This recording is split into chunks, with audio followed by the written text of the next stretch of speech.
সমগ্ৰ দেশতে চৰ্চিত হৈ আছে পৰহিৰ পৰা হ'বলগীয়া এডভান্টেজ আছাম আৰু কাইলৈ অৰ্থাৎ 24 তাৰিখে হ'বলগীয়া ঝুমৈৰ বিনন্দিয়া অনুষ্ঠানটো কেৱল অসমতে নহয় সমগ্ৰ ভাৰত তথা বিভিন্ন বিশ্বৰ প্ৰান্তত চৰ্চিত হৈছে কেৱল এডভান্টেজ আছামলৈকে নহয় বিশ্ব অভিলেখ গঢ়িবলগীয়া ঝুমৈৰ বিনন্দিনী চাবৰ বাবে দেশ বিদেশৰ লোক আহি ইতিমধ্যে উপস্থিত হৈছেহি বিশ্বৰ বিভিন্ন প্ৰান্তৰ সাংবাদিকসকল আহিছে আৰু কাইলৈ নহয় আজিয়ে আমাৰ প্ৰায় 50খন দেশৰ ৰাষ্ট্ৰদূত তথা বিদেশী প্ৰতিনিধি দল যোৰহাট হৈ কাজিৰঙাত উপস্থিত হ'ব কাজিৰঙাৰ পৰা পুনৰ ঝুমৈৰ বিনন্দিনী উপভোগ কৰাৰ লগতে এডভান্টেজ আছামত অংশগ্ৰহণ কৰিব এডভান্টেজ আছামত অনুমান কৰিব পাৰি যে লক্ষাধিক কোটি টকাৰ বিনিয়োগ আমি অসমে পাম আৰু অসমবাসী হিচাপে গৌৰৱান্বিত নৰেন্দ্ৰ মোদীদেৱ অমিত শ্বাহ ডাঙৰীয়াৰ তৎপৰতাত তেখেতসকলৰ কাৰ্যপন্থাৰ বাবে আজি ডক্টৰ হিমন্ত বিশ্ব শৰ্মা নেতৃত্বাধীন চৰকাৰখনৰ এই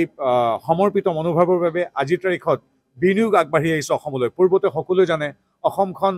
বাহিৰত জনাজাত আছিল বন্ধ হৰতাল বিক্ষোভ বোমা বিস্ফোৰণ ইত্যাদিৰ বাবে যদিও আমাৰ এক অতি শক্তিশালী ঐতিহ্য আৰু সংস্কৃতিৰ বাবেও আমি সমানে পৰিচিত তথাপি ৰাজনৈতিক অস্থিৰতাই আমাক মাজে মাজে কলুষিত কৰিছিল কিন্তু তাৰ বিপৰীতে ডক্টৰ হিমন্ত বিশ্ব শৰ্মা নেতৃত্বাধীন ৰাজ্য চৰকাৰখনত বিগত সময়ছোৱাত উগ্ৰপন্থীৰ গুলীত এগৰাকী লোকৰ মৃত্যু হোৱা নাই এটাও অসম্বোধন নাই আনকি কাজিৰঙাৰ গড়গীতাও সুৰক্ষিত আৰু সেইকাৰণে আমি দেখিছোঁ এতিয়া বন্ধৰ পৰিৱৰ্তে বিনিয়োগৰ কথা চৰ্চা হয় দেশ বিদেশৰ মাটিত লক্ষাধিক কোটি টকাৰ বিনিয়োগ হ'ব আৰ্থিকভাৱে অৰ্থনৈতিকভাৱে আমাৰ ৰাজ্যখন আগবাঢ়ি যাব সমান্তৰালভাৱে আমাৰ চাহ জনগোষ্ঠীৰ যি সাংস্কৃতিক বৈভৱ সেই বৈভৱ পূৰ্বতে কেৱল অসম ভূমিতে বা আমাৰ বাগিচা এলেকাতে সীমাবদ্ধ আছিল আজি নৰেন্দ্ৰ মোদীদেৱৰ সন্মুখত আমাৰ 10 সহস্ৰাধিক আমাৰ বাগিচাৰ যুৱক যুৱতীৰ নৃত্য প্ৰদৰ্শন কৰিব ইয়াত দুটা কথা আছে আমাৰ বাগিচাৰ যি আমাৰ ঐতিহ্য পৰম্পৰাৰো আমাৰ শক্তিশালী সাংস্কৃতিক বৈভৱ সঁচা অৰ্থত বিশ্ব দৰবাৰত প্ৰতিষ্ঠা হ'ব আৰু আমাৰ যুৱ সমাজো আজি সম্পূৰ্ণ শক্তিশালী ৰূপে আগবাঢ়ি যাব গতিকে দুটা ভাল কথা ঝুমৰ বিনন্দিয়া আৰু আমাৰ এডভান্টেজ আছাম সেইকাৰণে মোদীদেৱৰ পৰা ডক্টৰ হিমন্ত বিশ্ব শৰ্মা দেৱলৈকে বাগিচাৰ সেই ল'ৰা ছোৱালীবিলাকৰ পৰা আমাৰ অসমৰ প্ৰতিটো প্ৰজন্মৰ যুৱ সমাজৰ পৰা জ্যেষ্ঠজনলৈকে সকলোকে এগৰাকী নাগৰিক হিচাপে ধন্যবাদ জনাইছোঁ আৰু ডক্টৰ হিমন্ত বিশ্ব শৰ্মাক বিশেষভাৱে ধন্যবাদ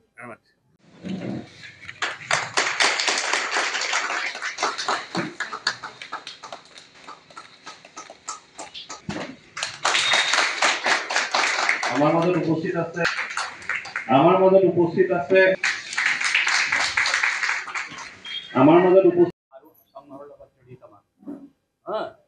আৰু নৰেন্দ্ৰ মোদী যে এই ভাৰতবৰ্ষৰ কাৰণে দেৱতুল্য মই এটা সংস্কৃত শ্লোক বনাইছিলোঁ 14 চনত আপুনি বিচৰা বাতৰি পাব কেৱল নিউজ 18 এপত নিউজ 18 এপ ডাউনলোড কৰিবলৈ স্ক্যান কৰক এই QR কোড গুগল প্লে ষ্টৰতো পাব এই নিউজ 18 এপ